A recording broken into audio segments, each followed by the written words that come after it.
আজকের এখানে যে আজকের এই কমিটির আজকের যে আয়োজক আমাদের মাঝে আছেন বদরুল নেতা, তাকে আমি ধন্যবাদ জানাচ্ছি আমার পক্ষ থেকে।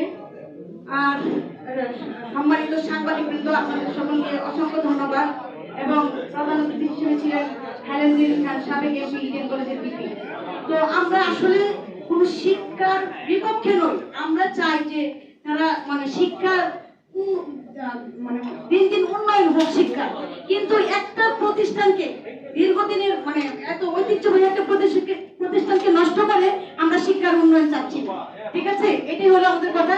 আর আমাদের ইডেন, আমরা ইডেনের প্রাক্তন ছাত্রীরা দীর্ঘদিন আগেই আমাদের এই যে বিপি এখানে উপস্থিত আছেন, তার সাথে আমরা কথা বলেছি যে আমরা সত্যি কথা যে পুরো ওয়ার্ল্ডে এতগুলো মন লাগে একটা বিশ্ববিদ্যালয় কিন্তু কোথাও নেই। এই আপনার আমরা সেটাকে আমরা বিশ্ববিদ্যালয়ে একটা মহিলা বিশ্ববিদ্যালয় হিসেবে দেখতে চাই, এটাই আমাদের চাওয়া। আপনারা সবাই ভালো থাকবেন, ধন্যবাদ।